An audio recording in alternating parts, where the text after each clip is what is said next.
G'day my friends and welcome to the Marty's Garden Show, a live show here Thursday 9:30am Sydney, Australia time. Yep, thanks for tuning in. It's a different day. I know I normally do them on the Saturdays, but we got school holidays here and got to switch things around a bit because got some daddy and daughter time coming up pretty soon. But today, what we're talking about is a problem that's in many parts of the world at the moment, pretty much nearly the middle of summer. We're talking about how to keep your worms from dying in the scorching summer heat.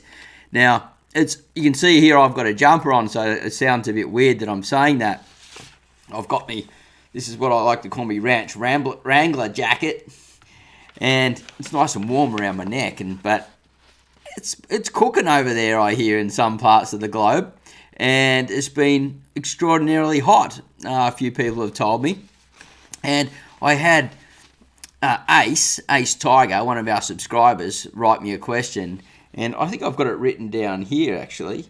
Where is it here? He says, how do I keep my compost worms cool in summer without ice? So we're going to cover that. We're going to look at all the different options of how to keep your worms cool in this scorching heat. And if you're watching this from parts of Australia or New Zealand or South Africa, all those places where we're in winter at the moment, just remember to keep this content in your mind when this time comes, because it does come around, and it comes around pretty quick. All right, so we had actually a few people waiting. I was surprised that we had as many as we did for a Thursday. I was expecting it to be a bit quieter, but yeah, there was people watching. We got 14 people straight in here and 7 thumbs up. Let's welcome our guests in for today.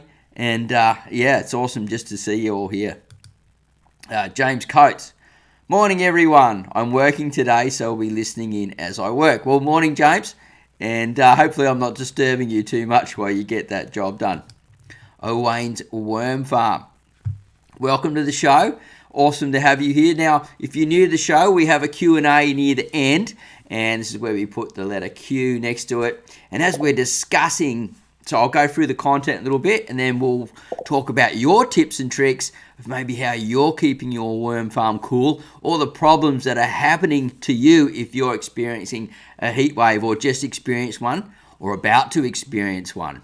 So hopefully we can save your worms and keep them nice, happy and healthy. So that is really cool. Good morning, Deborah Jane Dixon. Thanks so much for dropping in. And Ace always says this, mate. We're doing this one for you, Ace. This video, mate. Hope you like it. And WC, good morning, Marty. Look, it's really cool to have everyone here on a Thursday. And we'll still be doing Saturdays. If anything switches around, I will let people know in the future. Who knows? We might do a Thursday and a Saturday show, or we're not winging it. We're just going with how the flow goes, and people's timetables are very different. So, yeah, stoked to be here and unreal. So, Teresa Bear, hi Marty and Wranglers. 104 degrees Fahrenheit, which is 40 degrees Celsius here in Arizona. See, I knew it was cooking. She's warm. And we're going to really get into this. I think this will really help a lot of people. And also, collectively, as a community, we'll be able to share a lot of knowledge here. All right, Owain's Worm Farm. Hello, everyone. Ready for another great show. midnight here in the UK. Well, thank you very much for staying up to watch the show. I really appreciate it. And I like it when you tell me where you're from, where you're living, and what the temperature is there today, and what time it is. That's really cool too. That lets me know, and lets the community know. And, it's a worldwide community here at Marty's Garden for you worm wranglers. And, look, I'm just going to get straight into the content now, and then we'll sort of go through and discuss it a bit more, and then Q&A sort of towards the end. So, why do we want to keep our worms cool? Well, firstly, we've got to keep them from drying out. Their skins always need to keep moist, right? And they're like the inside of our tongue, the outside of the skin of these worms, very sensitive. And they're very sensitive, certain species, more to climate and change and things like that. So when they get stressed, they eat less and become sort of, a bit like us, a bit sick and unhealthy. So what we're trying to do is keep the optimum temperatures around what we like, right? So, we're out thinking about, it should be between 16 and 24. If we're comfortable, they're comfortable. So just keep that in your mind. And that's the temperatures that they like. Now, what happens is when we can change things drastically, we can also double stress the worms out from going hot to too cold too quick, right? So we've got to be careful with that. So the first step really is to open the lid of the worm farm through the daytime, right? And then start to let that sort of like anything that's trapped heat in there start to come out. We want to start getting more airflow and oxygen into the farm. So it might be a good idea to tease it up a little bit. It might be cooler down the bottom, hotter at the top, so we can then slowly even out the temperature of the worm farm and start doing it that way. Now, I've got my notes here so I don't make any mistakes, because I want to get this through in the best way I can. And I like to take these notes so I can get a nice, clear, concise piece of content for you guys. So in summer, it can be really hot, right around the globe.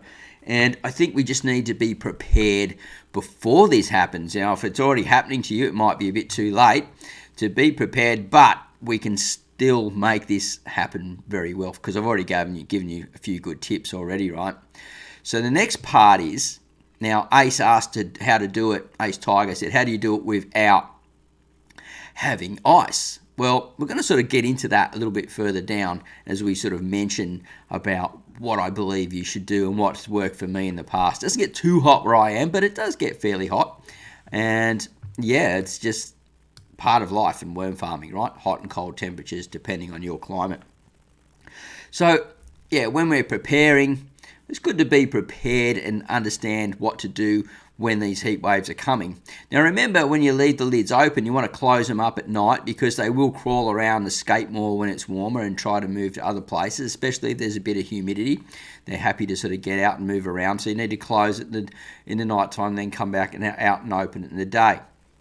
So after that, what you can do is you need to create your own sort of evaporation technique, right? Your own little air conditioner. And what you do by doing that is you can get like an old towel, right? And you can soak it. Now, you can find some cool water, that would be even better, but just, tap water is fine, and give it a really good soak.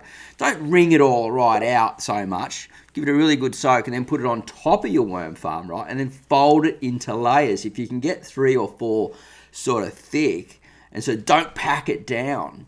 And that way what you're doing is you're creating this is evaporating. So the material is evaporating, it's cooling down the worm farm, and the water that you didn't wring out is slowly moving through.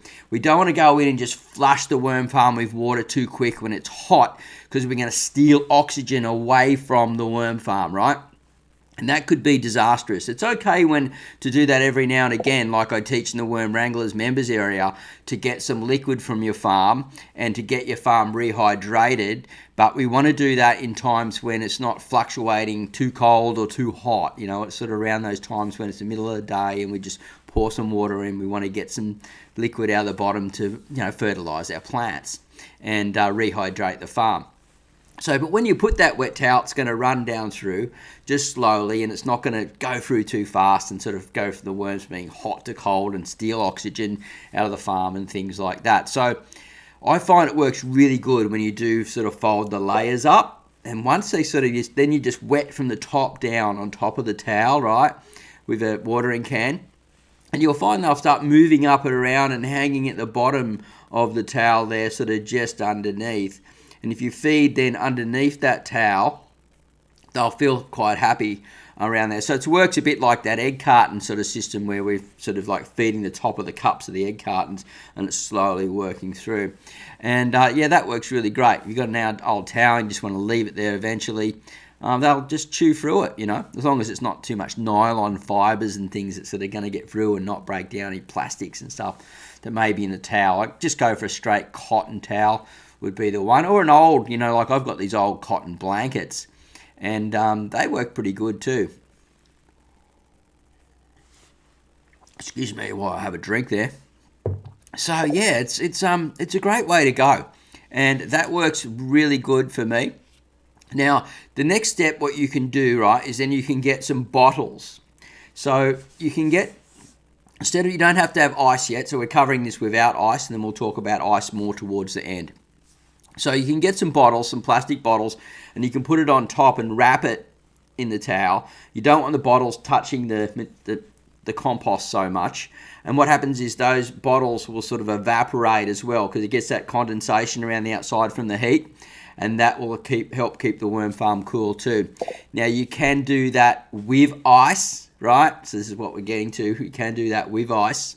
You can freeze them, wrap them in the towel. Don't put them on the worms. Whatever you do, they're going to stick to it. It's going to burn their skin from cold, and they're going to freak out. They can even kill your worms, right? So you need to keep some good layers and allow them to, sort of defrosting, the water will slowly move down and it will keep a nice even temperature. Remember, we don't want fluctuations of temperatures. So yeah, way to go there. And we'll keep moving through some of the visitors. I'm just checking where I'm up to on my list here. And yeah, we're doing really good through this. Now, it's really simple what I'm teaching here, and really quite important. So what we'll do is we'll get you to share some of your ideas in a minute, and what you're doing, and any problems that you have regarding that as well. And then we'll move into the Q&A further down the line. So, right, so I've talked about the ice. So the last one is, like, people get frozen food and think that's a good way to cool the worms down too as well. And that also helps break down the cell wall on the outside, or the cell wall of the food, so it breaks down quicker. But then again, you want to wrap it in something, some tissue, a little bit of old towel, things like that, up high, and let it soak down through. And then once it's defrosted, you can move it down underneath the blanket into the feeding zone.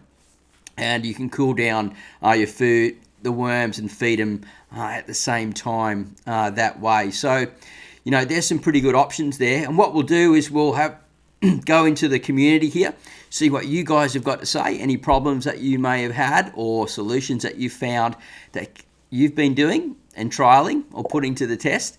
And yeah, we'll go through that. So awesome stuff, guys. I've just got to go back down to my list here where I was to make sure I didn't miss anyone.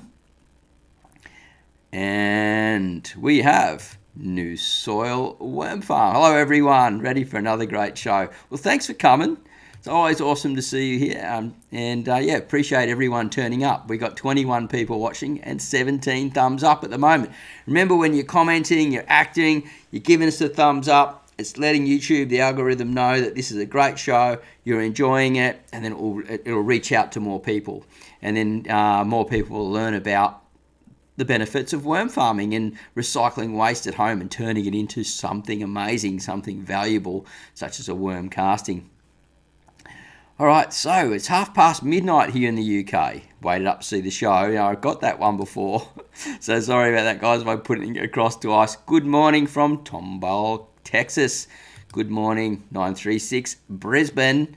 And it's fairly warm in Brisbane in winter. They don't get too cold up there, but they have had some cold ones when that snow went through down south a week or two ago.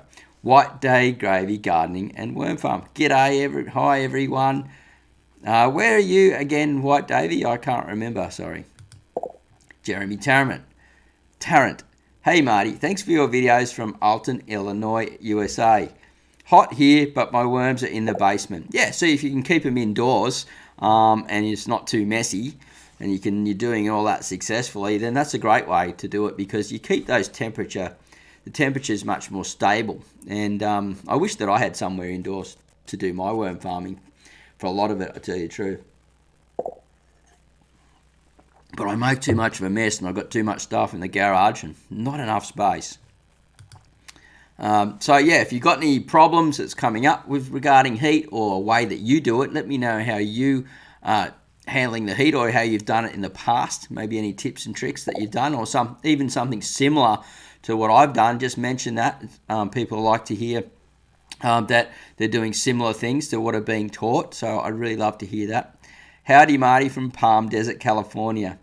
At 4:30, temperature is 100 degrees Fahrenheit. Yeah, so that's getting up pretty warm. I think it's still close to the 40s, late high 30s for us. Yeah, it's quite warm. It doesn't get that hot here where I live. Hey Marty, finally made it to a live show again. Well, welcome Bendigo Hobby Farm. Thank you for coming. Texas Patty, North Texas, 93 degrees today. She's warm. Owen's Worm Farm. Temperature range in my part of the UK range from about -5 degree in winter to about 27. Yeah, so it's more probably the opposite for you. It's more the cold that would create any problems, right? And then we've got Thyda Cooking TV watching from Cambodia. Now, Thyda does some great cooking shows over there and supports a lot of the local children and community. So if you're ever into sort of like Asian cooking and something a little bit different, go and check it out. She rips. We welcome Thyda, and thank you for coming to the show. Brandon Little. And I don't very rarely give shout-outs unless I really think you're going to be offering something valuable to the community. So thank you for turning up, and I know that you're looking into gardening. Brandon Little. Hey Marty and worm wranglers. I like to use pumice to help with the aeration in the worm bin, and it provides a home for the fungi.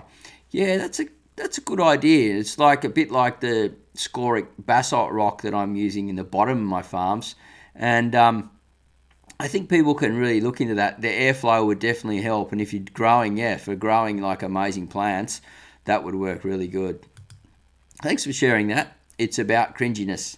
What's up there, Marty? How's things going with you today? Things are going pretty good. I'm a bit chilly, but things are going pretty good. School holidays here, and so I'm trying to get a few more videos done and get some content out for you guys. Looking at maybe doing some vlogs that are going to be a little bit different. A lot of educational stuff still coming out like always, but then maybe some educational vlogs as well. Trying to just look at some different scripts and things of looking inside these worm farms that I'm building and developing, and give you some updates. New Soil Worm Farm. Smash that, my friends. Double barrel bushranger thumbs up. We are at 26 people watching and 22 thumbs up. Thanks everyone for turning up to watch the show. If you're coming in late, go back and watch the reruns. Or if you're coming in to watch the rerun, welcome. And we're talking about how to stop your worms from dying in the scorching summer blazing heat. Tips and tricks to get that across. So I'm interested what you guys have got to say as well. And, we're going to move into the Q&A shortly as well. So let me know where you're from, what the temperature is, and how your day's going. I'd love to hear from you all. And please say hello to anyone in the community here. This is a space for all of us as worm wranglers to come and enjoy each other's company, learn from each other, and get together as a community. And I feel really blessed that I can actually bring you all together. That's the honest truth. All right, Owen's Worm Farm. Temperature range here. Oh, we got that. Ace Tiger. Okay, Ace Tiger, you got to wait to the Q&A at the end, brother. You know that. So I'm going to answer that at the end because I already answered one of your questions at the beginning. So ask me again, mate. Ask me again. White Davy here. So we've got, I'm a Saskatchewan from Canada. Well, I can't pronounce that. I'm sure if I knew how it was told, Saskatchewan. Maybe you can put it abbreviate it for me or something like that. But welcome and thank you so much. That is so cool. We got the obsessive gardener here. G'day, hello Marty. G'day, mate.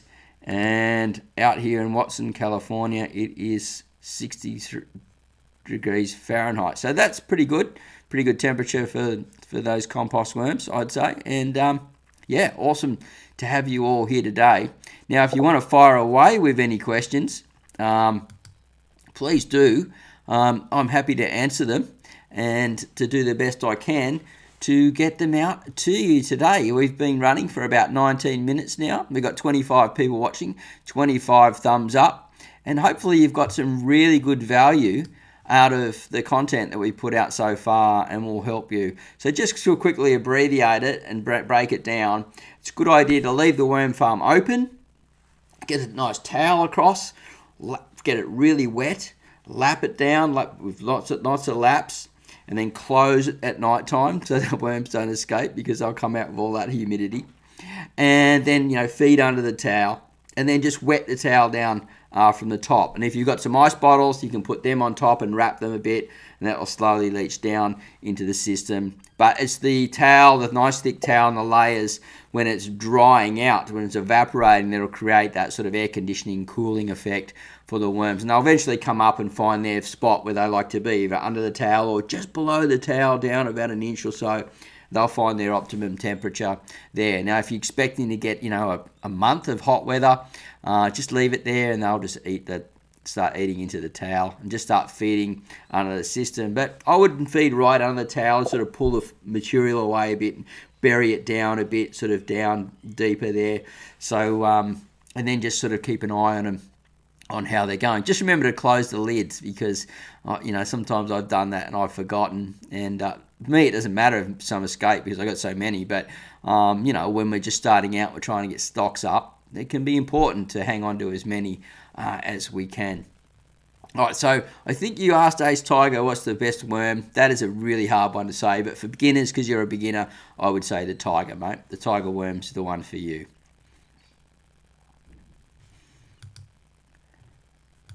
And it's about cringiness. Memphis, Tennessee, 80 degrees. Yes, still getting pretty warm, isn't it? It's like not overly hot. I think that's 30? 28, something like that in our temperature here, degrees Celsius. Barb, but I'm not. Look, I'm no climate scientist. I'm just trying to think of the math on it, but I'm pretty sure I'm close to that. Let me know if I'm wrong. Barb St. Sear. Hi Marty. Question. I have mold issues on the top of my worm bins. It's been over 100 degrees Fahrenheit here in Vancouver Island. On the top, so are we talking up in the lids or around the sides, or are we talking in the material? I just need a little bit more information, Barb, so let me know and then I'll see what we can do before I make an answer on that, please. New Soil Worm Farm, 82 in Birmingham, Alabama. Yeah, so it's still fairly hot. How are you finding? Are they quite happy in that temperature? I'd like to know, New Soil Worm Farm, how that's working for you. It's up in the warmish sort of end, isn't it? And what type of worms you've got to fluctuate and to get used to the heat. So it'd be interesting to know if people have got like sort of African night crawlers and they're just absolutely loving the heat. My African night crawlers are curling up into balls and looking very, very sad at the moment in some of my worm farms when they're in the cooler spots. Even thinking about moving them very soon. Paul Velasco, Phoenix, AZ, 112 degrees. Is that Phoenix? Excuse me on my ignorance with a lot of sort of geography and that in the States. I don't know where every town is. I know the names, but is that out in the desert way, Phoenix? Please let me know. I'd love to hear more from you. And we have our first Super Chat for the morning from Bendigo Hobby Worm Farm. Super Chat, $5.99. Thank you so much. What we always do, we got the artificial kids crowd in the background here. They come on with a finger when I tell them to, like this. I go, come on guys, you ready? Give us another one, Super Chat. Thank you very much, Bendigo Hobby Worm Farm. I appreciate you. And everyone that's come to watch the show. And if you would like to support the channel in a small way, you can actually find the Super Chat down below in the comments box. And it's all appreciated every time. So thank you very much. And let's keep moving through the show. My worms are indoors all year. Okay, so you're able to keep the temperatures more stable then. Owain's Worm Farm Q. Is mold a kind of fungus and does it harm the wormery? No, not really. It's more, it could be some humidity issues and things like that. And you might want to, like if it's getting around the outside of your worm farms, you can just get something like some eucalyptus oil, something like that, and just not too much, right? You just tiniest little bit and just wipe it over, or something that will, like don't use. I'd avoid using sort of heavy, harsh mold things, I would just sort of like give it a wipe down with some eucalyptus oil or some tea tree or something like that, and then leave the lid open and stuff and just give it a bit of a clean. It's not really a problem for them. Generally, they'll go through and eat the sides of those things before they occur. So there could be something else that's forming the mold in there. So just try and maybe figure out what maybe that is and why the mold, where the mold's coming from and why it's getting there in the first place. But overall, no, I would say not so much. But you've got to think it's not really molds sort of found in the soil web, on different sort of materials and things like that. And so it's interesting. I haven't really dealt with it too much, but I would stay away from the harsh chemicals to clean the molds. As I said, I would use more just the softer, natural things. New soil worm farm. I use water bottles with ice on cardboard. I have ANC, ENC, and red worms, Marty. So ANC, African night crawlers, ENC, European night crawlers, and red worms. Yeah, cool. So a good mixture there. You've probably got a good even temperature happening for them. So thank you so much for sharing that. Now, I think another thing that we can do, if we leave the lid open and we've got our blankets with some bottles and things on top, we could put another layer of cardboard. So if you've got the blankets like that, and you've got a couple of bottles lying on top, you could put a layer of cardboard over the top to keep it dark. And sort of like, it would be like a gap with between the blanket and the bottles then as well. And that would create a bit of a humidity dome sort of thing. So that's another option that you could do to improve on what I've just spoken about if you want to go that little bit extra. And you can pull the cardboard off and put it back on and recycle it or whatever, or rip it up and throw it in the worm farm again later. Teresa Bear. Paul and I both live in Phoenix, Arizona, the Sonoran Desert. Okay, so I was right. There you go. I did benefit from school. So, it's interesting. I do watch some gardening stuff from time to time where they mention different towns and things and the temperatures and stuff like that. So, yeah, thank you very much for sharing that. It's unreal knowing where people live around the world and the different climates and things that they're in. Because I'm in a subtropical climate. I'm right on the edge of temperate and subtropical. When you're driving up the coast from the cooler zone and you start seeing those first few tropical trees and things that just hit the subtropics, that's me. So I struggle with grow some subtropical stuff and a little bit of temperate stuff. But it's really good temperature for worm farming. Okay, Barb, the mold issue on the top of the dirt and cardboard. Okay, so just get rid of that. If it's like if there's something there too much, there's something reason they're not eating through it, I would just pull it out and just get rid of it. And just maybe top it up with a bit of fresh carbon or something, just some newspaper or something like that. In my raised garden beds, I put down wet newspapers and straw, mulch on top and water, and the worms are happy. Yeah, so try and just maybe copy something that you've got in the garden bed. So I think that would be more the way to go. And I would just get rid of that mold. It's probably breeding on itself somehow and just doubling and up. And it's found a good environment. And I'd leave the lid open for a bit as well. Maybe just cover over with a sheet of cardboard. Let some airflow in there, because mold really, it exists in areas where there's not as much airflow. So you might want to find some ways of maybe getting some more airflow into the farm too. Hopefully that helps, Barb. I'm pretty sure it will if you get the airflow in there.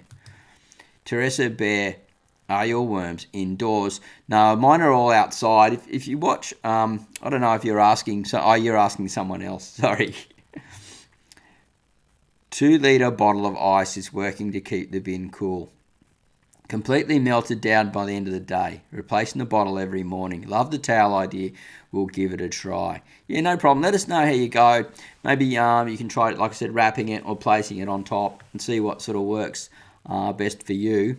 Yeah, the towel definitely does work. We've all got old towels generally lying around. If not, we can go up to the second-hand shop, the op shop, and it's pretty much nearly throwing them out.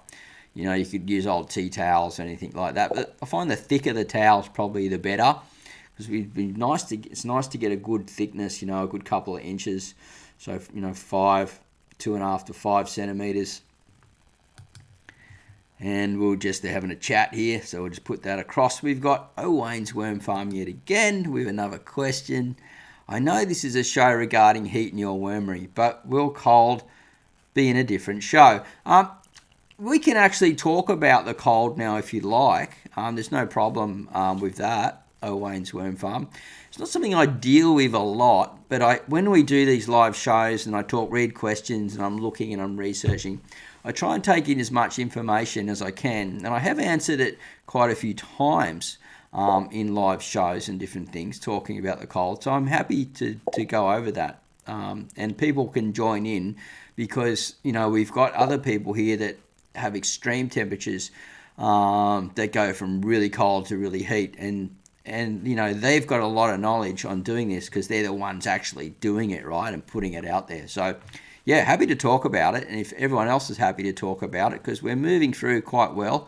30 minutes in, 29 thumbs up, 29 people watching, 33 thumbs up. Thank you, everyone, for coming to watch this show. It's just unreal that you turn up and make the effort. We've got people watching on phones, big screen TVs, PCs, Macs, iPads, all that. And so it's just really, really cool. So thank you so much. And let's move through it. If you've got a question to do with the cold, I'm happy to get into that conversation as well. All right, so, and where are we up to here for a second? I just want to keep scrolling down, make sure I don't miss anything. I did take the lid off when I saw the mold. Okay, cool. Bendigo Hobby Farm. I keep my worms inside the shed. Works great because they are completely out of the weather, winter frost and summer sun. Yeah, that's really cool. Like, I wish I actually had an indoors, and that's one of my goals, to eventually have indoor and outdoor systems happening when I build the micro farm eventually, when we get there. And then grow a lot of amazing food using these systems as well, and then turn it into really awesome, yummy meals. That's the long-term vision. All right, so AJ, question. Accidentally put liquid fertilizer in my worm farm. It was watered down fish and seaweed. Nah, not a problem at all, mate. But did have a little wetting agent and fulvic. No, not a problem, mate. It's totally fine. Yeah, they'll be totally fine. Fluvic acid, no worries. And like in some ways, like that, if you did an excessive nitrogen with a lot of that fish emulsion in there, that might have created a problem. But you've had it watered down and just went in there. No, should be totally 100% fine. Remember, they live in they're like, they're part of the soil web, and they go through all these materials and different things. So yeah, not a problem. So, but great question, and thank you for sharing that, because I'm sure other people would like to know that. And we have, there we go, another super chat. Your airport shuttle super chat, $4.99. Thank you so much. This is, wow, just really cool. I need to just have a quick drink. I'm getting a bit thirsty. I truly do appreciate it, and hopefully I'm bringing you guys lots of value and helping you with your problems and bringing people together. And it's just, it's really great. So I do appreciate it. And like I said, we've got the artificial crowd in the background, our clapping kids. They love it when we get a super chat too, and very grateful. And thank you from all my heart. And if you would like to give a super chat, they're available at the bottom of the comments area where you can support the channel if you wish to do so. Thank you so much. There's one more. See, they do it when I put the finger up, down. See, like that. Got them in control there, guys. Thank you so much. Your airport shuttle. I really do appreciate it. Now, remember, we can start talking about keeping the worms cool, if that's a question. And we've had one question so far, Wayne's Worm Farm, I think, if I need to scroll back up and look. So we can sort of break it down a little bit if we want to go into that. And any other Q&A questions that you may have. And I will bring them up and we'll start chatting about it. So I think it's really worthwhile to get this information out there. And people are obviously staying around because they want to keep watching it too, right? So Deborah Jane Dixon, I put my worms into the laundry in midwinter and I am in Sydney. Now, I remember I lived in this old house years ago and we had one of those laundries where you walk down. I used to brew my beer down in there because it had this nice even temperature. Around about 17 degrees, I think it stayed at, which is a little bit sort of, it's okay for reds and some different, different worms and things. Maybe not the Africans, be a bit cold for them. But, I always think, excuse me, think of places where I can keep that between that sort of 19 to 24 degrees Celsius. And just, I wasn't a worm farmer then. It was a long time ago when I used to brew my Cooper's beer. But yeah, I love those ones, and they got the old concrete sinks and stuff, and that, very, very cool. Bringing back some good memories there for me, Deborah. But thank you for sharing that. And White Day Gravy, I said White Day Gravy, sorry mate. White Davy Gardening and Worm Farm. Ace Tiger, to choose which worms to start with, consider temperature range year round. ANC and blue worms love heat. Red wrigglers and ENC can tolerate some heat and some cold. CNC love the cold. Yeah, so there you go, Ace. It's come out for you. And what I recommend is really, as a beginner, is really just, if you got tigers, stick with those. And he's just started with his hungry bin, and I think that's the way to go. And if you get a mixed species, just go for it, because the one that was performing the best will just perform the best in that worm farm, and they'll become the dominant species. So don't overthink it too much, but it's good to know, being a worm wrangler nerd, what worms do what, right? So thank you so much, White Davy, for sharing that information. You really come through for the young fella here. He's 12-year-old. He's our youngest worm farmer in the community. You are the best. Thank you very much. I think you're a bit better, but you're making it here, and everyone makes this really happen.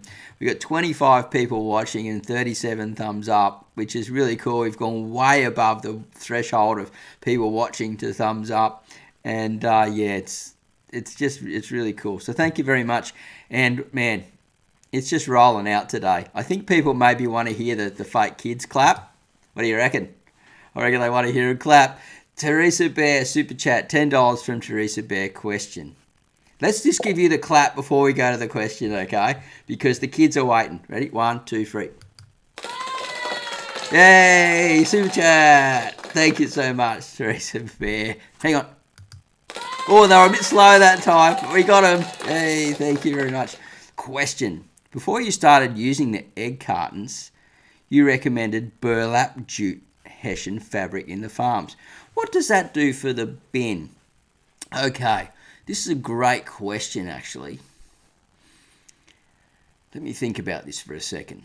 I still recommend both. I believe that what you have at your disposal is the best thing to use.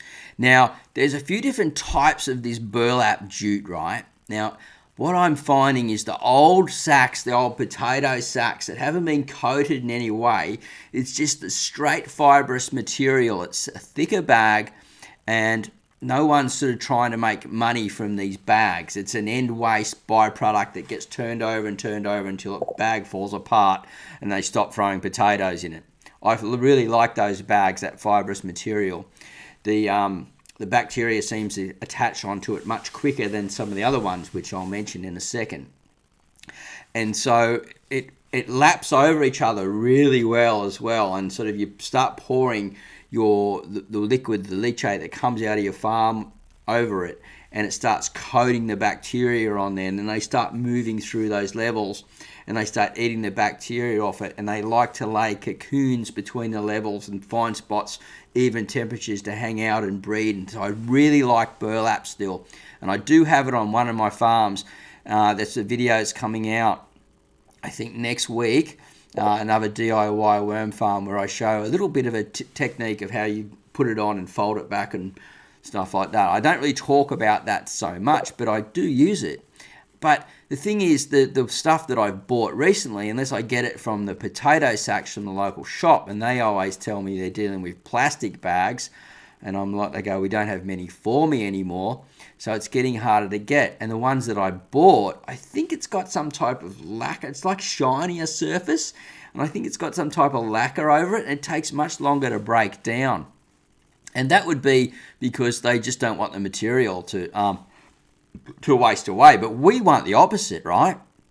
We want these materials that do break down. We want these things like, at the moment they're talking about, fungi, mycelium, turning it into plastics and making leather and all this amazing stuff. Like, that's a whole show in itself. Yet again, mycelium's going to take over the whole plastic world. But we want these products that will last us a little while and they can break down and they don't end up in landfill. They don't end up in our yard. They don't end up in our food, and so I recommend, if you can find the good jute burlap, go for the older stuff if it's not coated. I'm using some of the stuff that's got a little bit of a coating on it. That's all I've got. But if you can't get the really sort of fibrous stuff, just use what you have at hand. And I have a lot of egg cartons at hand, and I really like those. So, yeah, I just go for both. And hopefully that's helped a lot. But it does, like I said, it breeds really good bacteria in the farm. It gives them a place to sort of hide out. You need to sort of instead of having it one flat level, fold it over itself a couple of times to give them bits to climb through. They'll eat the top bit, they'll get the second part and the third part, and the bacteria moves up. Then you put another blanket on top, another jute one on top. And it's just sort of and then it just turns into a worm casting. So, and I believe it would create a fairly good worm casting as well, because there would be some good bacteria in that would make the thing. So hopefully that answers that. We've got quite into that quite deep. That's almost like a video in itself, that one. And I think I've got some videos on that about folding it over and things, but I just can't remember. I've got nearly 800 videos now, and about 350 of them are probably worm farming ones. So yeah, thank you again for the super chat. Really appreciated. Let's keep moving through. Owain's Worm Farm. Q. What species are CNC? I think they're Canadian night crawlers. I know nothing about them. Never dealt with them. I don't even know what they're cross species of. Maybe someone else can help us in here. I think we've got a couple of Canadians in here from time to time. And White Davy Gardening may be able to answer that for you, if you don't mind that. That would be very helpful. Preston Fisher. Question. I thought night crawlers were not composters. Am I wrong? Okay, so when you go to look at the scientists that aren't worm farmers talking about what compost worms, they call them earthworms, right? So we're looking at worms that are horizontal feeders and vertical feeders. And so horizontal feeders come up. It's what we like to call earthworms, but they're all earthworms, but just different types. They're coming up, crawling up. They grabs, look, we're at the top here. So just imagine that's, I'm looking at myself left to right here. Get this right, Marty. Imagine they're at the surface now. They're grabbing some of the carbon and they're grabbing it and they're pulling it back down. I'll do it one-handed, that's easier. And they're grabbing it and they're pulling it back down. And then they lay a casting down in the subsoil and they hang down in there. They might eat some of that food and then they'll move back up again and then grab a bit and back down. And so what happens is, a lot of the night crawlers, they'll come up from being in a hollow and they'll come up and then they'll go across horizontal as well, maybe move somewhere else and move it back down. So some species of worms only have where they just stay in one hollow, one track, and they go up and down like that, and they just grab it up and down, and apparently they stay in them for years. Now, I'm not some super worm expert, right, on this. I'm not a scientist. I only know from my research and studies and what I read about other people observing and things. And so, but I do understand about the difference between these. And so the hardcore composting worms are our horizontal feeders that just move across the top. They very rarely burrow down, only unless they're getting away from heat or cold, or they found another food source down a bit lower. They generally hang in the top few inches. So the night crawlers will do both, and the other ones, such as tigers and things like that, they will, just be more horizontal. So hopefully that answers your question, Preston Fisher. Great question. And we'll keep moving away here. The people are chatting to each other. Awesome to see. We'll just bring that one across here. Preston Fisher, night crawlers are excellent composters, regular earthworms aren't. Yes, very good answer. And we will keep, hopefully I haven't missed anything. There's some people chatting here. And so we talked about CNCs. We've talked about the composters. Yep, so we answered that. We need a queue next to it. I'm just hunting down. And let's go here. Beatrice Martin. G'day, Beatrice. Welcome to the show. I don't eat many eggs. Walmart egg cartons in the pet food section near the chicken feeder. So I hear that in some parts of the world they got plastic egg cartons, so we just don't need those. You can just use newspaper, rip it up, cardboard, sort of rip it up. And like I said before, if you're listening, the jute, so the Hessian blankets, that works just as well. I just like to use the egg cartons because they sit on top. I can rip them up as they get wet. And in the center, I create a higher one, and where we pour into the cups and it just waters down and filters the water. Because I got town water here as well, so that makes a big difference, and it doesn't change the temperatures too much. And as it's getting down wet through, and the bacteria is moving up through the system into those cartons, and I'm just breaking it down and putting it over. So it's not essential to have them. It's just another way of doing something in a way that I teach, and then you can make a choice of what is right for you. And you can always ask your neighbours if they got some, or I get some from the local cafes as well. And they seem to go through quite a lot of eggs, especially if you've got a local cafe that uses a lot.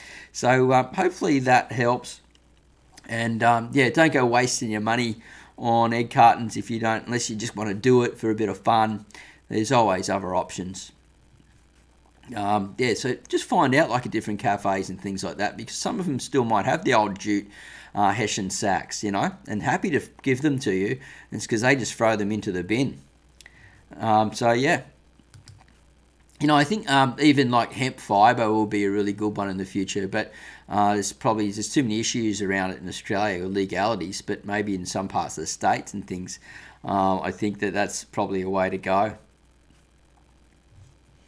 Paul Velasco, did you see the article on the hammerhead worms? No, I didn't, but let us know. What is a hammerhead worm? Do they look like a hammerhead shark, like a double head? That's pretty cool.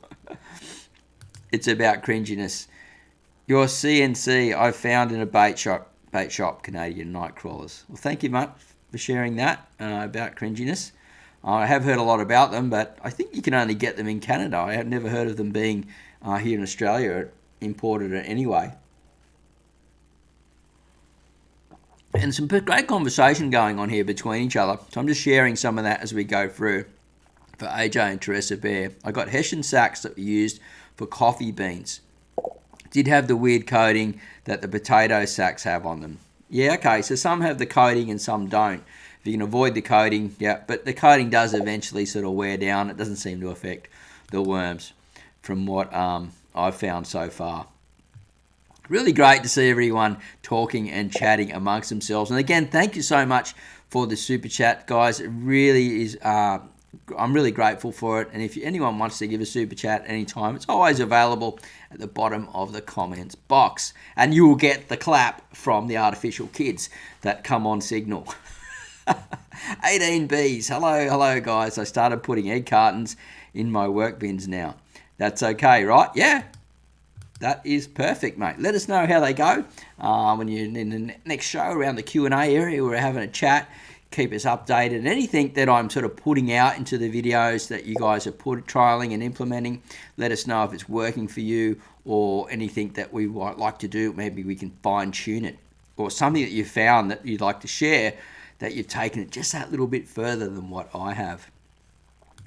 Bendigo Hobby Farm. Hey, Marty. Aldi sometimes sells little 100-litre water tanks, and it comes with stands. Oh, cool. And everything for quite cheap.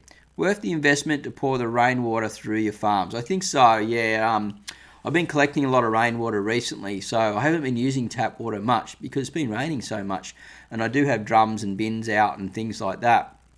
So, and it's cool this time of year, but it's the summertime where I struggle the most. And I've actually, because I've got that bubbler now, I've got an old vat. So I found a couple of vats from someone who's brewing beer, And I've got my bubbler now, so I can actually, like, any rainwater that I capture and any tap water, I can bubble it quite quickly. So I pretty much nearly solved that problem. But if I ever see them, I might grab one, something like that. So thank you for sharing that with me and the community, Bendigo Hobby Worm Farms.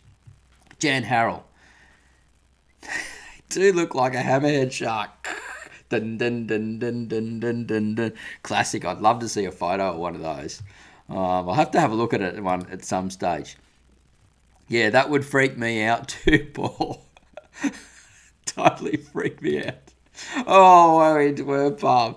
We've got a super chat of £4.99. Or do you say cents in Europe as well? Thank you so much. Learning so much from all of you on here, as I've only been composting and worm farming for a very short time. Well, thank you very much. And this place is a place where you can just absorb so much information so quickly. I wish it really existed when I first started out. I think we've been farming worms for nearly 12 years now or something, when I bought my first worm farm. I remember when I said to my friend, the worm farmer, who I bought my worms off, I said, oh, look, man, my worms just aren't multiplying. I don't know what's going on. I'm doing everything right. And he goes, are you using water from the tap? And I said, yeah. And he goes, that's why. And I've just gone, my first mistake that I made, because I was going backwards. I was having less numbers than I were at the beginning. So, information like this, so small, is just so great. And, so this is really cool. And I have to apologise, Owain's Worm Farm, because I didn't do ready. There they go. Stop. One more. Hey, thank you so much for the super chat. I really appreciate it. And anyone that decides to do so by finding the super chat at the bottom of the chat box. If you're getting lots of value here, love to have you here. And thank you so much for coming. 31 people watching, 43 thumbs up on a Thursday morning here in my house. Here it's raining outside and school holidays, but Karen's sleeping in as teenagers do. And I think she might even be awake now and doing a little bit of gaming in her room or something, hanging in her PJs. But she's having a great day, and thank you very much, Owain's Worm Farm, for that support. Really appreciate it. And White Davy Gardening and Worm Farm, 18 bees. Yes, it is okay to use the egg cartons as long as it's not plastic. Ask Marty, he's a superstar when it comes to using egg cartons in a worm farm. Look, guys, just keep there's so much content now on the channel regarding that. I don't know if I'd put myself down as a superstar, but it's just something that I started using and then going, oh man, we'll do this with it too. And then we'll do, oh, look at this is working great. And I just had to keep sharing it because I was so excited. And I'm still using it in the worm farms to this day. I'm running out a little bit though. I haven't asked for any recently. Jan Harrell, I do like running into them. Are we talking to me or someone else in the community? I'm a little bit unsure there, Jan. Oh, you guys are chatting. So yeah, a Q beside any of the comments below on the side there, and I will answer them for you. And yeah, happy to do so. And someone mentioned, Owain's Worm Farm, you mentioned about the cool. So, it's all about keeping them away from cool drafts, keeping them sort of like bringing them inside if you can to stable temperatures. And what else I talk with people about, I've gotten good results from, is wrapping them in blankets and getting them off the ground because the ground's getting cold. So we've got the cold coming up through the ground. And some people wrap theirs in bubble wrap around the outside, and recycle bubble wrap obviously, or wrap it in an old blanket, even better. And and you can do it like that, and so you can open the lid backwards and forwards. And you actually do something very similar as well for cooling down, is you put a blanket in top, but you don't make it wet, right? You just keep it sort of like just slightly, it keeps like it's like having a blanket basically, and then your wetter stuff's underneath. But you got to use old stuff because the moisture will come up through. But we're not pouring water onto the blanket, so to speak. So we're sort of insulating it as best we can away from cool breezes and putting it in a nice stable temperature as best we can. So hopefully that helps with that question. And this is a lot of fun. I'm having a great time, and this was really good. I'm glad that everyone's decided to turn up on a Thursday. it just shows that, it's a great place to come and hang out and learn about worm farming and share our experiences. All right, Candy Crush. Good morning, Marty. I just Googled the hammerhead worms, and yes, they do look a bit freaky. I've got to check that out later. Now, this has got me like, I'm starting to think about these hammerhead things now and wondering why they actually have the double head. Anyone got any ideas? Have a guess, maybe why, or if you can, while you're there, Candy Crush, have a look why they got the double head, or get some more information about that worm. Be great to hear, and I'm sure some people might be Googling it right now, right? White Davy Gardening and Worm Farm. Marty, it's good to see you having fun with that applause feature. Yeah, you always see the extra big smile come, because I imagine the kids in the background, just about 20 of them or 10 of them, it's really good fun. And I love being a part of this. I truly do. So we've got a question here, but we need a question, Jan, with the question. So fire away. Don't be afraid. No question is regarded as silly or stupid or anything like that. And here we go. We've got the question. Is it okay to use styrofoam containers to put the worms in? So go back and watch my last video. This will be really helpful for you. I just built a DIY worm farm out of a foam box, and you build it in some ways where you do your first lot of your bedding, then they eat through that first lot of the bedding and then turn into castings, and then you make a second level like you would for a normal tiered worm farm, and it's a trap on the top, and then you just pull the whole thing out when you want to go and harvest all your castings and start another worm farm or move them somewhere else while you build another worm farm. So go check that out. Yeah. Look, it's not something, I'm not a huge fan of styrofoam. I think it's ancient technology. I think it needs to get out the door, gone, done and dusted. They're going to be making styrofoam boxes out of mycelium. I'm all for that. Something that breaks down and just doesn't have an impact on the environment. But there is a worm that does eat foam boxes. But, like everyone's going to keep that at their house. You know what I mean? Like, come on. So, yeah, use it. Why not? Recycle it if it's lying around, and there's plenty of them.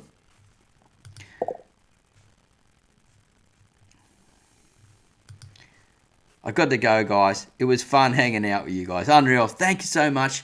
Hopefully we'll be here next Saturday, or we might even do another live show on Thursday again. Just keep an eye open in the community tab, and I'll let you know, guys, in there what's going on. We might even do 2 next week if people are going to show up. And you guys keep getting lots of value. Okay. Here we go. They are harmful to earthworms. I believe so. I wouldn't mix them with earthworms at all, that type of material. But it's something that you could keep, you can keep compost worms. And it's just not my optimum choice of material because it just falls apart and stuff like that. But you can use it, and I did make a DIY farm out of it. So if you haven't seen that, go back and check out my recent video. Check it out. Give it a thumbs up. Leave a comment. And enjoy that piece of content with a worm trap. Even if you're not creating the foam box one, the worm trap in the top is a really cool idea, right? You can just trap the worms. I won't give it away if you haven't watched it already. You just pull the whole section out and you've got them. Bam. So there you go. Texas Patty just arrived. Could you please summarize the features for keeping a small plastic bin cool outside? Yep. Blanket on top. Wet the blanket down on top. Few layers.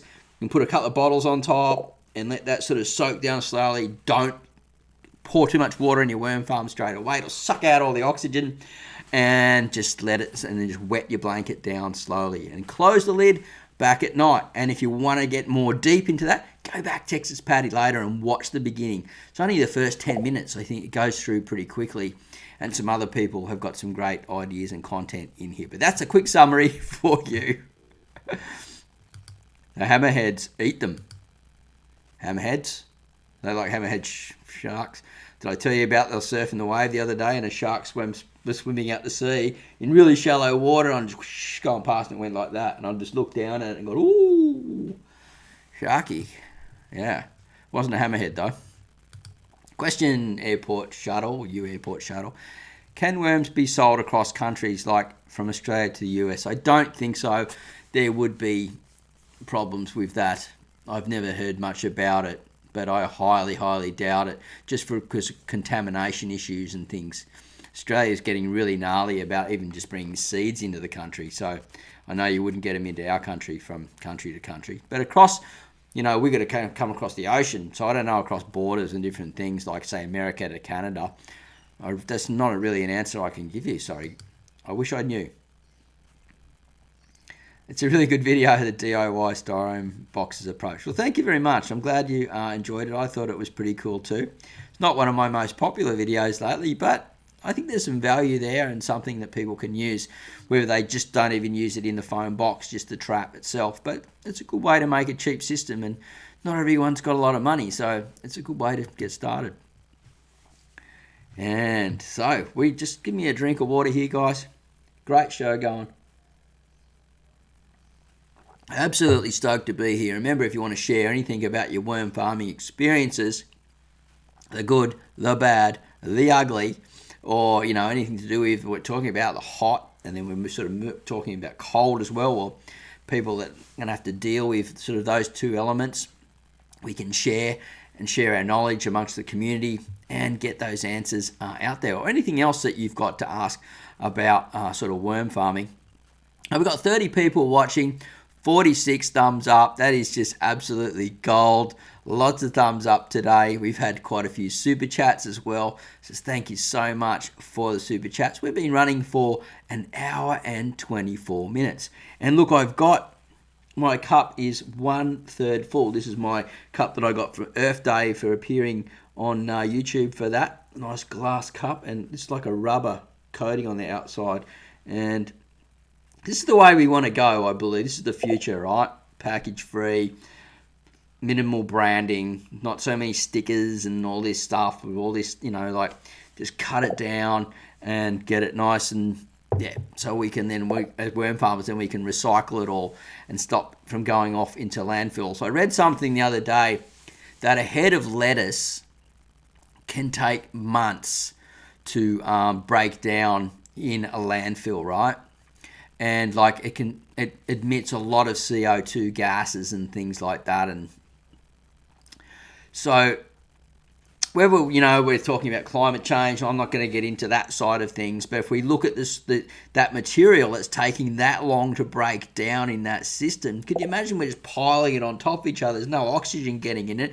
They're not worm farming to break it down. Most councils don't do it. I only know of one in Australia up at Lismore on the Northern Rivers. We can break up a lettuce, man, and it's gone in 2 weeks, worm farm. And then you're putting it on the garden, and the plants are going, thank you for those worm castings. Or we're throwing it in the soils, we're giving it to our friends, and we're throwing it in the lawn, and we're just putting it back in and giving back to the earth. The earth gave to us this beautiful letter. We're going, thank you for that. I'm going to give back to you now. And that's how it should really work, right? So, just a bit of sort of trivia there for you guys. Bendigo Hobby Farm. Hey Marty, do you have many fruit trees at your place? I have lots, but they are all in pots because I'm renting. However, we are building a house at the minute. Should be moving in about 1.5 months. I do have quite a few fruit trees. I've got some in pots and some in the ground. I made the choice that it's a long-term rental here, and I thought they're not going to kick us out for quite some time. So I've got a nice avocado tree going in the back, and I've got a Brazilian cherry, and then I've got a few other Australian native foods and things, finger limes and stuff in pots. So a bit of a mix, and I love them. And I just sort of feel that, look, that avocado tree cost me $80, and I've only got a few I've got my first harvest coming up. So there's, I think, 2 avos on it now. They're going to be $40 avocados each. The most expensive avocados, but they're huge. It's just the size of these things, man. They're monstrous. I could probably put them in a competition. They're that big. But, I enjoy the process, and I know that when I leave, that tree will still be there and it will feed someone else. So I'm just giving back to what, in another way, and enjoying the process. So, if you can take them with you and you're building, hats off to you. I think that's unreal. Hopefully one day I will get my own place and not have to be renting anymore, and we can have this amazing sort of setup that we can just make even better, because I can only make what I can do here, what I'm allowed to do, and I push the limits. It's amazing I get away with what I do, actually. James Coates, question. Hey Marty, on my lunch break, Have you ever tried earthing your worm farms? Found an article about earthing worm farms. It helps stop worms escaping. Any thoughts on this? Earthing. I'm not really sure exactly what you mean. I only know the earthing side of things is when we're standing on the ground with our bare feet and we're sort of like getting sort of, the good healing energy from the land. And I think it's unreal walking around the ground with bare feet, like in the right time of year when it's not sucking all your warm temperature out of your feet, because that can be really bad for you. But I think if you're going to connect the worm farms up with the ground every now and again, I think it's a really good idea, especially sometimes when you're not wanting to collecting the leachate and you're just sort of putting them on the ground and sometimes burying them in a little bit too. I've done that as well, and that keeps a nice stable temperature. Especially this is probably another way in the heat, is you can bury your worm farms a little bit and it will keep a more stable temperature as well. So that's probably a really good point. Whether I've answered that correctly, I'm not too sure, but hopefully I have, James, and thanks for attending during your lunch break. And thank you everyone for coming and enjoying the show. We've still got 28 people here, 47 thumbs up, 1 hour and 5 minutes in. Look, if you've got another question or you've got something to add, please feel free to do so, because we're not too far away from finishing now. It's school holidays. I'm going to start thinking about some other shots and a little bit of work, hang out with my daughter a bit, and start enjoying the day. However, it has been raining and it's predicted to rain for a few more days yet. I've had the worm farms actually open, my biggest worm farms ever. I've had them open for the last couple of days with the rain, but they don't climb out in the winter time at night. They're too cold, so they hang down in the farms more, and the rain will get into the system and they just go down deeper to stay warm. And then this morning I just went up and it's not stopped raining a bit, and I thought I'll warm the worms up a bit, put the lids back on the biggest worm farms ever, and let them warm up just a tad, because they are big black farms and some of them are in the sun, some aren't, and that they will sort of get warm from the sun temperature. And if I add a bit of coffee grounds and some nitrogen and things like that, that warms it up a bit too. But you've got to then leave the lid open a bit or have the holes to let the gases out from that nitrogen, right? And been some great questions and some really cool stuff going on here on the channel. So if you've come in late and you want to know the information about stopping your worm farms from dying from the excessive heat in the summertime, check out the first 10 minutes of this live show. There's a lot of information there, and it goes step by step how to do it, and it's a really good piece that can actually really help you. And if you're doing the opposite in the winter, you just need to sort of wrap blankets around it, insulate it, keep it out of the cool and off the ground. Put a blanket in the top part, close it up, and don't wet that top blanket down, wet underneath where you're feeding, and just insulate the farm as best as possible. Now, we've had some really cool questions here today. It's been just absolutely great, and people chatting amongst each other, which has been really awesome. We've got a few more minutes if you want to fire another question away, and then we will be making our way.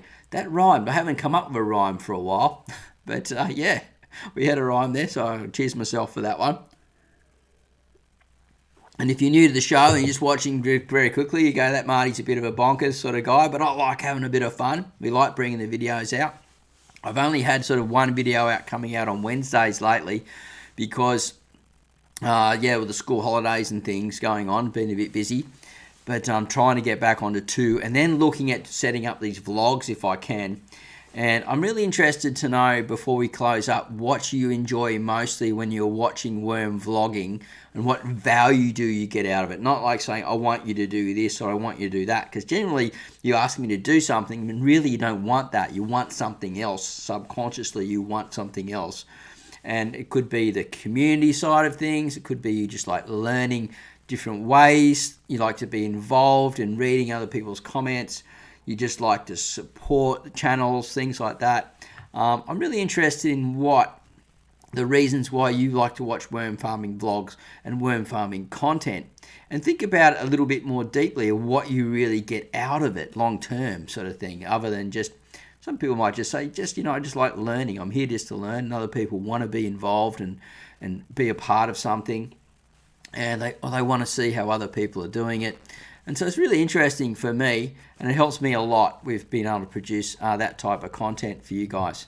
So no more questions are coming through as of yet. I'm just going to have a quick drink here.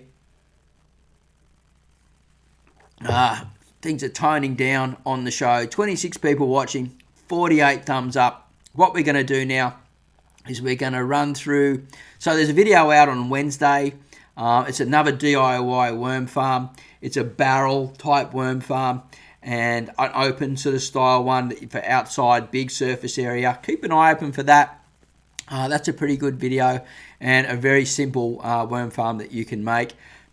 And you may just have these materials lying around, and you do see people throwing them out from time to time. So that will be really helpful. Oh, excuse me, burping away here. And yeah, so someone's come through and answered that question. So thank you very much. I appreciate that. I like to watch what you're up to and your own story, Marty. It gives me ideas. Cool. That's really that type of thing. So the storyline, you like watching the storyline of what the concept is and then possibly implementing it yourself. Is that what you mean? Because I think that's what I'm going to start rolling out. So I'm going to have more like one really good educational video a week, and then the others are going to be more sort of like vlogs, because I need to scale up a bit because if I bring out more value for you guys and start sharing the story more, what I'm interested is, are you really wanting to watch the story? Because I get some people come in, they're new, and they just skip the parts where the value is and where the information is, and then they don't watch the rest, and that can really affect the channel. So if you let me know what part of the stories you like what involved in the story, that really helps me as well. And we'll keep sort of discussing that now. I know a few people will probably leave from the show, but it will help me develop the content for you guys and sort of get us really a sort of more deeper understanding of why you watch it. And I'll explain more what I mean by that. Now, an example is a friend of mine was telling me, he said when the COVID thing first started, he was watching Instagram all about offices, and because he had to work from home, right? And he's looking at Instagram, all these really cool offices. You know, the big computer screen here, the sound system up here, the lights coming this way. I've got my camera this way. I've got the really cool chair. I've got all the sort of like cupboards and everything that I need. Everything's really systemized. And they're looking and scrolling through and go, wow, look at that office. Oh, look at that computer setup. Oh, wow, look at that sound system with that and the camera gear with that. Oh, that is so cool. And you know what he said to me? He said, you would think that I would want to go out and buy all that stuff to set up this amazing system, right? He said, no.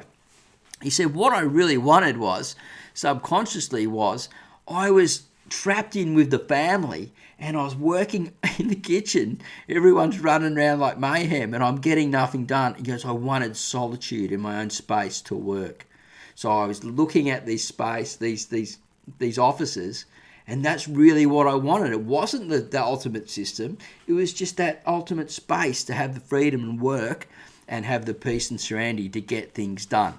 And so if that makes sense in some ways, hopefully you can help me and get an understanding of what we're talking about. Because sometimes what we think and feel and look at isn't always really the desired outcome of what we want, right? So if I'm not raving too much, hopefully that makes some sense.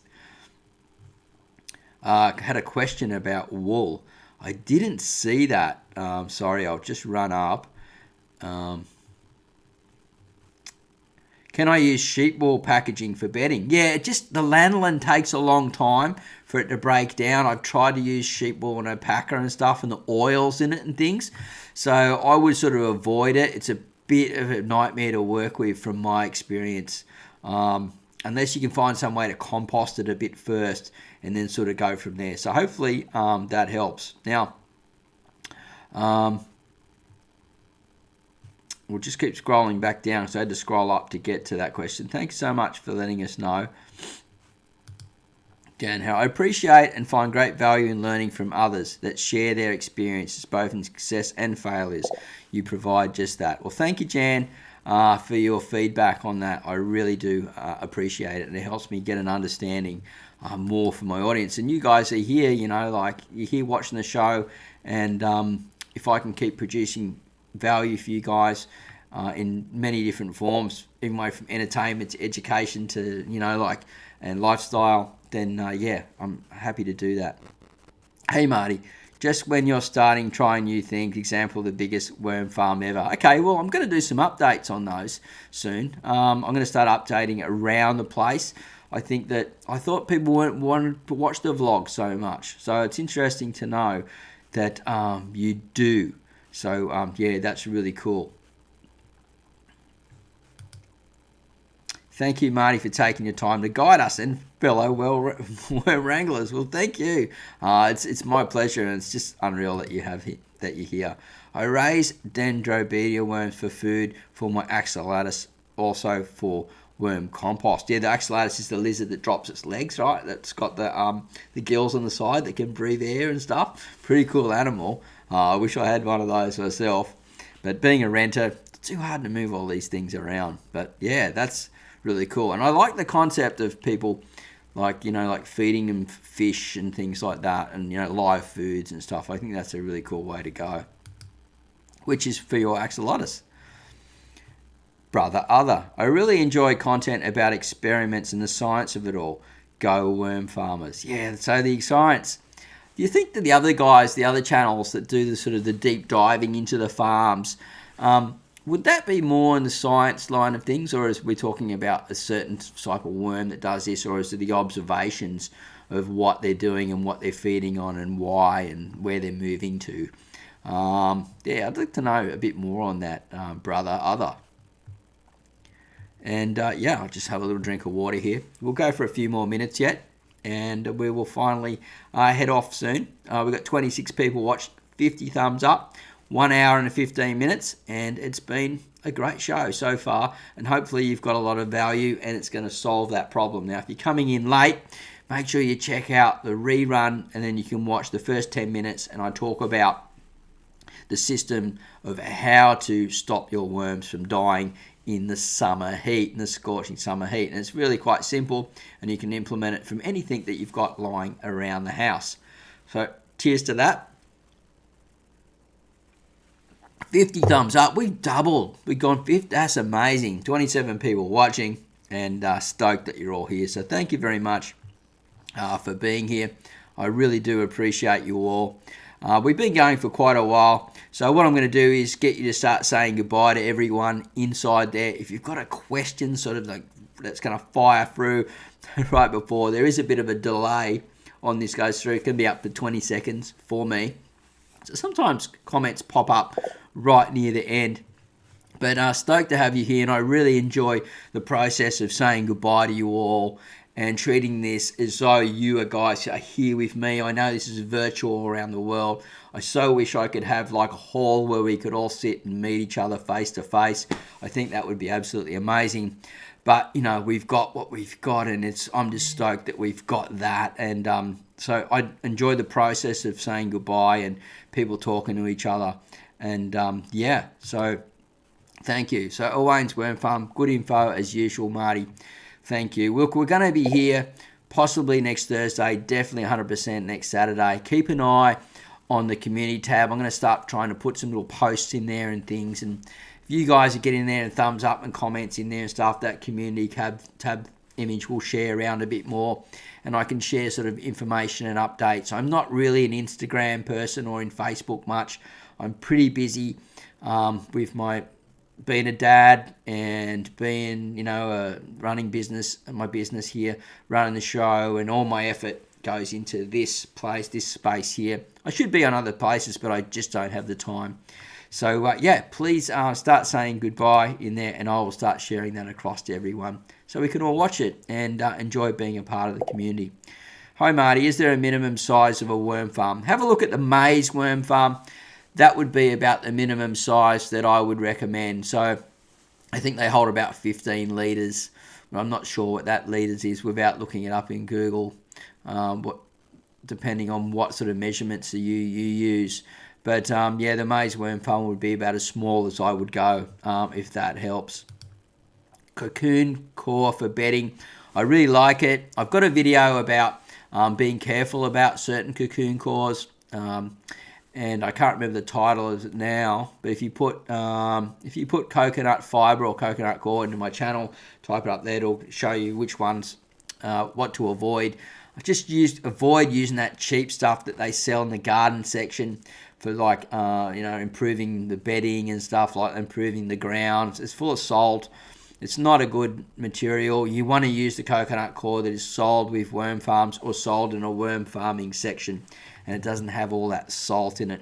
Other than that, you can use what I do is go to, if you've got a local hydroponics farm around, buy that off them. They flush it right out the end. It's hardly any salt in it. You can soak it down yourself again, and that's even better. And that's coming up in the worm farm that I'm putting out on Wednesday for the latest video. And I'm going to be doing some updates on stuff like that. I got a bit of bad feedback about that one last time, and I didn't know if I explained myself properly, but I'm a recycler, and I like to recycle stuff. And the coconut fiber, look, if we're looking at sort of like the big picture, I'm always trying to look at the big picture of the future, what's ahead. And the obvious thing is that like hydroponics is never going away, right? And so it's getting bigger and bigger. And people that are growing hemp and, like getting into sort of, like along those lines of cannabis and stuff like that for medicine and things, they're growing it organically. The whole worm casting thing is taking off over there for that. So there's a big industry for that. And some of them are using coconut fiber and compost and then castings. And other people are growing in hydroponics in the coconut fiber. And the last flush for coconut fiber, when you're growing plants in hydroponics, you need to flush all the salts out because it's all about money, right? And so before you're doing the last harvest, you're getting all those flushes out. And so you're removing as many salts as you can because it's the salts that are feeding the plants. And then so they've removed as much as they can. They don't want to be punching more money in at the end because there's already that material there that can leach through and keep feeding the plants. They're looking at cutting their costs and saving money. So there's a lot of it's already removed by the time you get it. And it's got all these fibrous roots through it. And it's amazing stuff. And I've got a whole lot of it that I've collected recently. So keep an eye open for that. I'm probably going to do some vlogging on that, about that material coming up in the future. So recycled stuff, I'm really into it. And I've used it a few times and the worms go ballistic on those little fibers. And the bacteria really builds up quickly. It produces a great casting, and then you've got a really fine material that you can work with for your wormlings, right? For your hatching cocoons and things like that. So we're moving into spring. This materials, it cost me about $2 for 15 litres. It's not cheap for me. I get other stuff cheaper and I'm making my own compost, but I just like the material. I wish they just gave it to me for free because they're just throwing it out the front of their shop, and I think it's a bit rude that they actually ask for me to take their waste away and make me pay for it. That's just my problem, right? Jan Harrell, I am a major recycler. Well, I'm going to give you a thumbs up for that. But we need the fake crowd. 1, 2, 3. We love to recycle here, and it's a part of it why we do it, right? And there's that end result of getting the worm casting and growing these amazing plants and doing it all for free. And look, it's obviously this needs to be much bigger. It needs to be right around the world. We need to be recycling more and turning this material into amazing fertilizers and slowly just get rid of these inorganic systems that have come out of World War II that have all based around oil products and things, and pollutes the environment. It pollutes the water, creates blue-green algae, kills subsoils, makes subsoils barren. There's so many things I could just go on and on and on about it. If we start moving that direction, we've got a nice worm casting. It's water soluble, it's slow release, it lasts in the land for about 6 months. It has no impact. All plants like it. And it builds the soil into a healthy, fertile, living soil. And it's also like a slow release water thing. You know those water crystals that you used to be able to, well, you probably still buy them. You fill them up with water and they explode up and you put them in the ground. Worst thing for your ground ever. I think you see little blue nodules in them full of nitrogen and stuff like that. I'm sure it's just killing everything that's alive in the soil. Worm castings do exactly that, but even better. It's just a nutrient bio bomb, and a bomb in a good way. Explosion and make the earth better. So, yeah, recycle, keep on recycling, and let's spread the word and spread the word about Marty's Garden to help me get the word out there as well through the sharing the videos and arriving to this, and becoming a worm wrangler if you can. That really helps support this channel. It's amazing. We got 37 people in there now, and that small contribution every month and the value for the content that I'm putting in there. These live shows go in there a few days later, and you got all the courses in there as well. It really keeps this going. That's the honest truth. So thank you anyone that's already supporting there, and if you're considering it, check out the link in the description or any of my videos, and just go and check it out and see if it's for you. Right, I'm off to bed now. Otherwise I won't get up for work. Great show yet again, Marty and other worm wranglers. Keep on composting. See you all the next time, and thank you very much. Thank you very much. It's just wonderful having you here, and sleep tight, my friend. AJ, I like videos that are very instructional because I can give a go sometimes on the same day I watch the video. Not into the vlog style, I just want the info with the personal touch. Cool. All right, Jay, so there's going to be both for you. I'm definitely doing those still, and we'll be mixing up, not so much the vlogging, me standing there, it's more just like what I'm doing. I'm going to break them down really short, sharp, and to the point. So you mightn't even think of them as a vlog so much. That means more updates, what I'm up to, and bang, bang, bang, valuable content. I'm not like standing there going, yeah, this is me, it's a beautiful sunny day, you know, like the birds are on the grass. Well, I'm not doing that anymore. Straight to the value. So I think you'll still like those as well, AJ. But like the ones that are just straight to the point, they still will be available and coming out. I'm just mixing them up a little bit. But value, value, value as much as I can in one video. It's about cringiness. Have a great day, Marty. Thanks, everyone. You are truly the worm. Worm guru. All right, let's put some music on, everyone. And please start saying goodbye to each other. Enjoy the show. We play out the song. And I'll drag them across what you're saying. And thank you so much. There's a gentle breeze. All the birds are making homes inside the evergreens. The air is clear with our loved ones close. You can pick out every star without a telescope. So beautiful to see how we have changed. In time, you know. Thanks everyone for coming. We will see you soon in the next video. Enjoy the song. Please say goodbye to everyone. A little stronger than we were before. I missed your face. Has it been that long? Looking forward to a fire and a sing along. Let's stay the same as the children grow, and teach them all the simple things we thought we used to know. So beautiful to see how we have changed. In time, you know, everything we've lost comes home again, and I will grab. Thanks guys. Please keep saying goodbye in here. And I love hearing from you. I love saying goodbye too.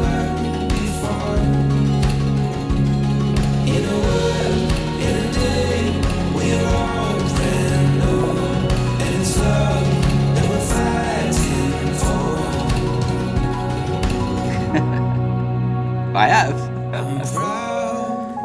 A few. You know that we always held out hope. So if you grab onto my arm, let's take a walk until the sun gets warm.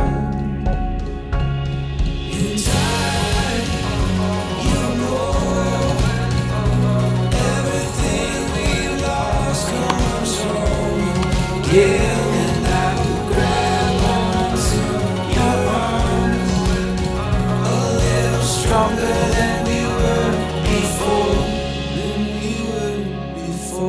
Love that song. That's the theme song for the Marty's Garden Show. Have a great day. Happy worm farming, worm wranglers. Thanks so much for coming.